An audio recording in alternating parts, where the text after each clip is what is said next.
Bonjour. Aujourd'hui, je vous présente une séance de soutien et remédiation. Cette séance est destinée aux élèves de la 3e année après, c'est-à-dire Khia Daoud. Donc on commence par les exercices. Les exercices sont liés à la mécanique, la leçon du mouvement et propos. Premier exercice. Complétez les phrases suivantes. On dit que le mouvement d'un objet est, car pour le décrire, on doit choisir un corps appelé. Deuxième phrase. Un objet est dit on s'il change de position par rapport au référentiel choisi au cours du temps. Troisième phrase. Dans un référentiel choisi, l'ensemble des positions occupées par un point d'un mobile est une continue appelée.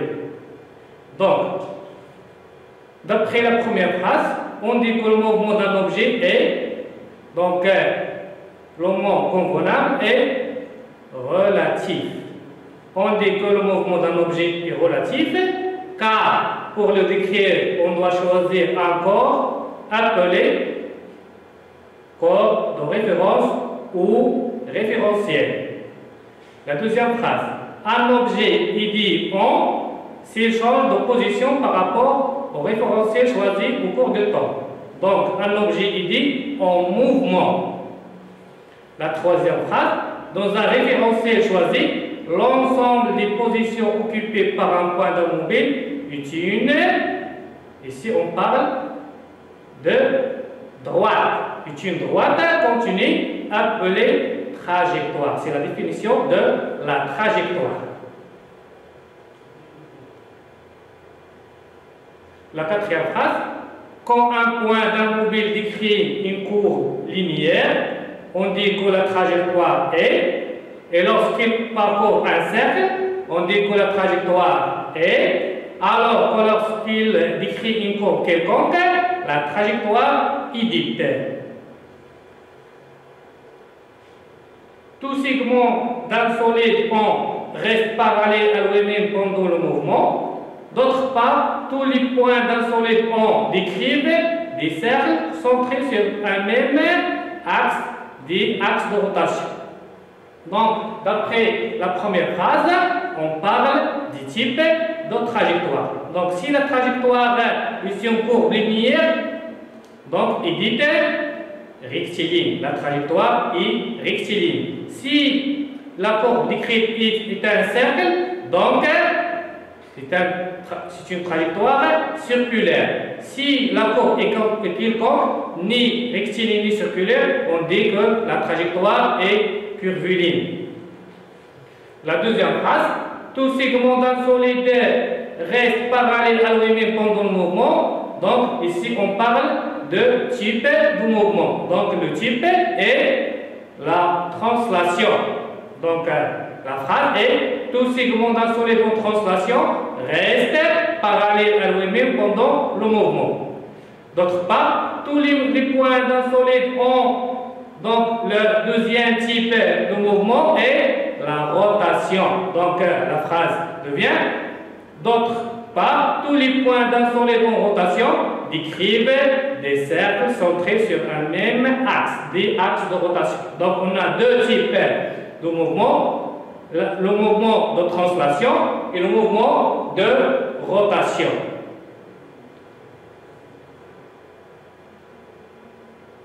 Si la vitesse ne varie pas, on dit que le mouvement est. Si la vitesse augmente, on dit que le mouvement est. Et si la vitesse diminue, on dit que le mouvement est. Donc, d'après ces trois phrases, on parle de la nature du mouvement. Donc, la réponse soit on dit uniforme, soit accéléré, soit retardé. Donc, il y a une relation entre la vitesse et la nature du mouvement. Donc, d'après la première phrase, si la vitesse ne varie pas, ne change pas, il reste inchangeable, invariable, on dit que le mouvement est uniforme.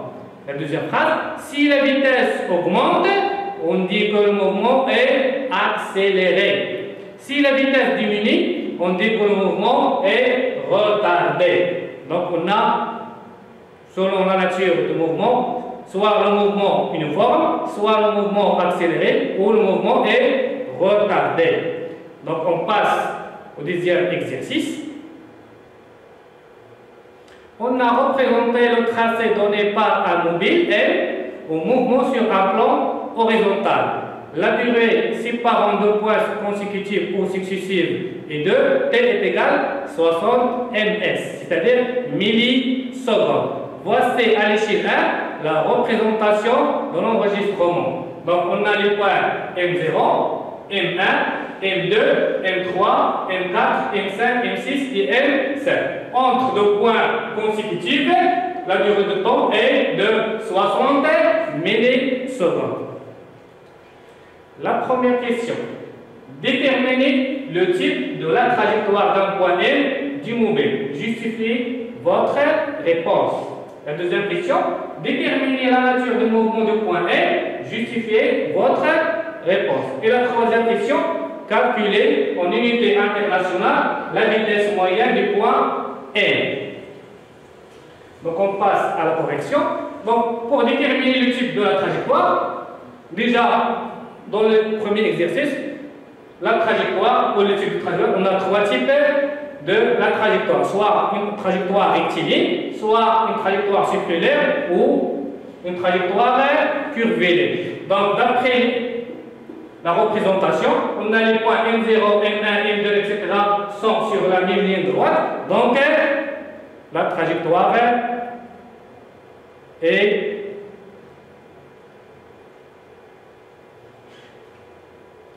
une trajectoire rectiligne, car les points M0, M1, M2, M3, M4, M6 et M7 forment une droite linéaire.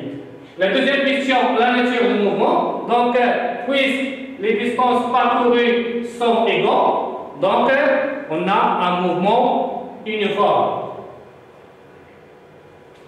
La troisième question, calcul en unité internationale de la vitesse moyenne du point M.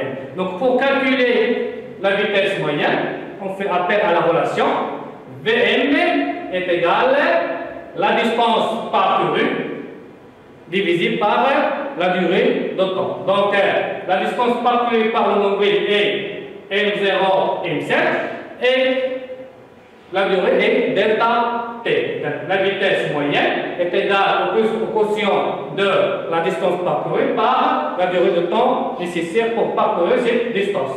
Donc, d'après la représentation, on a la distance M0, M7 est égale à 5 cm divisé par la durée de temps. Donc, entre deux points consécutifs, on a une durée de temps égale à 60 millisecondes. Donc, 60 millisecondes fois 7. Donc, le calcul, pour calculer la vitesse en unité internationale, la distance doit être exprimée en mètres et le temps ou la durée de temps doit être exprimée en secondes. Donc, il faut convertir.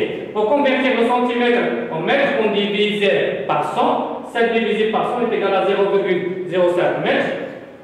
Donc, 7 fois 60 est égal à 420 millisecondes. Il faut convertir le milliseconde en secondes. On divise par 1000. Donc, il donne 0,42 secondes.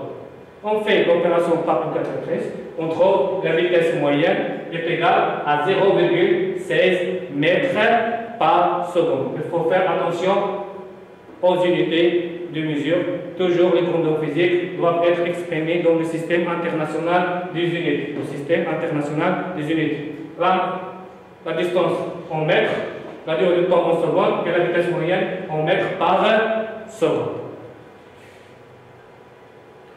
On passe à l'exercice 3. La figure ci-dessous représente des images successives d'une voiture en mouvement sur une droite rectiligne pendant des intervalles de temps égaux et successifs ou consécutifs t est égal à 1,6 secondes. Entre le point A et B, la durée de temps est de 1,6 secondes. Entre le point B et C, de la même façon, l'intervalle de temps est égal à 1,6 secondes. Entre C et D, l'intervalle de temps est égal à 1,6 secondes. Et entre D et E, 1,6 secondes. Et dans la première question, déterminer le type de la trajectoire d'un point M de la voiture. Deuxièmement, préciser le type de mouvement de la carrosserie en justifiant la réponse. Troisièmement, préciser la nature du mouvement de la voiture, justifier la réponse. Et quatrièmement, calculer en mètres par seconde, puis en kilomètres par heure, la vitesse moyenne de la voiture entre les positions A et C. Donc, pour répondre à la première question, le type de la trajectoire, déjà, on a vu le type de la trajectoire, soit trajectoire rectiligne, soit trajectoire curviligne, soit trajectoire circulaire. Donc, d'après la représentation, on a les points A, B, C, D, E sont sur la même ligne droite. Donc, c'est une trajectoire rectiligne. Donc, le type de la trajectoire d'un point M de la voiture est rectiligne. La deuxième question, le type du mouvement. Soit on répond par un mouvement de translation, soit un mouvement de rotation. Donc, d'après l'exercice, le type de mouvement de la carrosserie est une translation, car tout segment de la voiture reste parallèle à lui-même pendant le mouvement. On choisit de quoi on trace un segment. Si ce segment reste parallèle à lui-même, c'est une translation. Si les points décrivent des cercles qui ayant le même centre, donc c'est un mouvement de rotation. Donc d'après cet exercice, le type de mouvement est une translation. La troisième question, la nature du mouvement de la voiture. Donc la nature, soit on dit uniforme, un mouvement uniforme, soit un mouvement accéléré, soit un mouvement retardé. Donc selon la représentation, puisque les distances parcourues par la voiture sont égales, donc c'est un mouvement uniforme.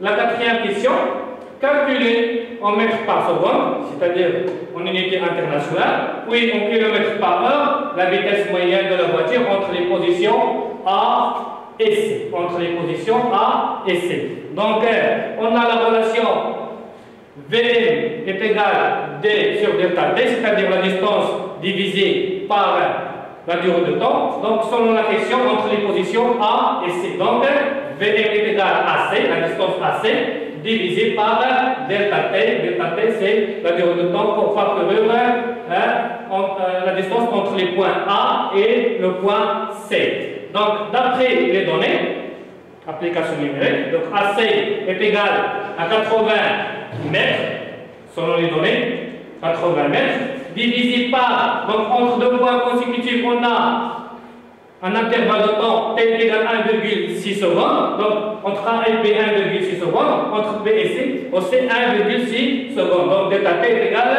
à 3,2 secondes. Donc, selon les données, on a le mètre par seconde. On n'a pas de conversion ici. Donc, on fait le calcul. 80 divisé par 3,2 est égal à 25 mètres par seconde. C'est la vitesse de la voiture en mètres par seconde, c'est-à-dire pas en unité internationale. Pour convertir le mètre par seconde en kilomètre par heure, on doit multiplier la valeur de la vitesse par 3,6 et on change l'unité de mesure. Donc 25 mètres par seconde est égal à 25 multiplié par 3,6 km par heure. On fait le calcul, on trouve la vitesse moyenne est égale à 90 km par heure.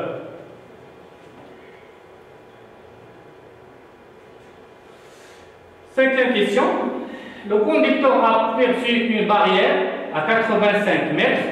Il a voulu s'arrêter mais n'a pas pu appuyer sur les freins qu'après 1 seconde et demie. Petit 1. Déterminer en mètres la distance de R parcourue par la voiture pendant la durée de réaction 1,5 secondes si la vitesse de la voiture est 90 km par heure. Donc, pour déterminer la distance de R, c'est-à-dire la distance de réaction, donc, on utilise la relation suivante. On a dr est égal au produit de la vitesse par le temps de réaction. dr est égal à V fois tr. dr est la distance de réaction, V la vitesse de la voiture, TR, le temps de réaction. Donc, application numérique, V est égal à 90 km/h.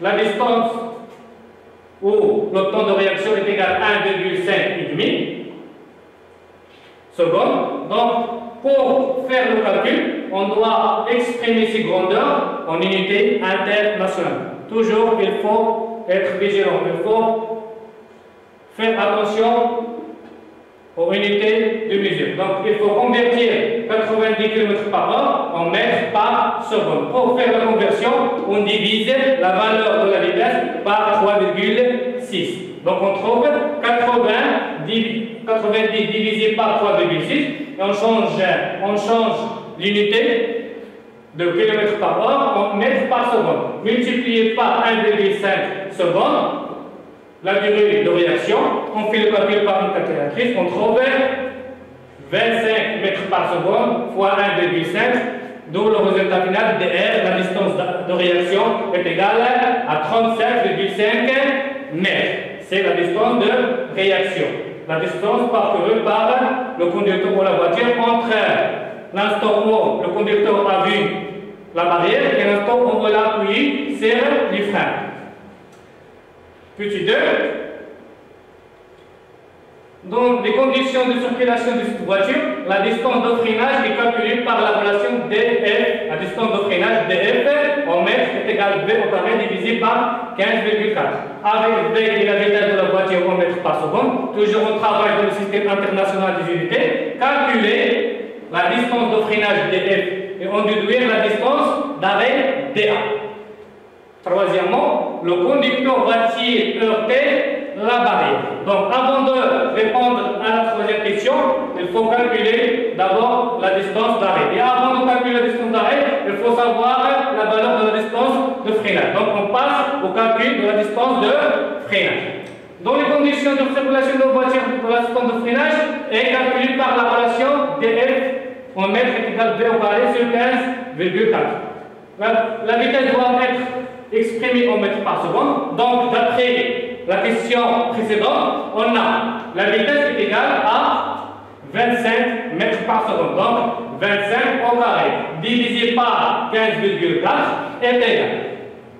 Donc, d'après le calcul, on trouve que 25 au carré divisé par 15,4 vaut 40,58 mètres. C'est la distance de freinage. On passe au calcul de la distance d'arrêt par la relation DA. La distance d'arrêt est égale à la somme de la distance de réaction et la distance de freinage. DR plus DF. D'après la question précédente, DR est égal à 37,5 mètres et la distance de freinage est égale à 40,50 mètres. La somme de ces distances donne DA est égal à 78,08 mètres. Donc c'est la distance d'arrêt. La distance d'arrêt. Donc, la dernière question, est-ce que le conducteur a heurté la barrière ou il a évité le choc? Donc, on fait une comparaison entre la distance d'arrêt et la distance qui sépare le conducteur de la barrière. Selon les données, cette distance vaut 85 mètres. Donc, puisque la distance d'arrêt est inférieure à la distance qui sépare la voiture de la barrière qui est 87 mètres, donc le conducteur n'a pas heurté la barrière. Merci de votre suivi et à la prochaine.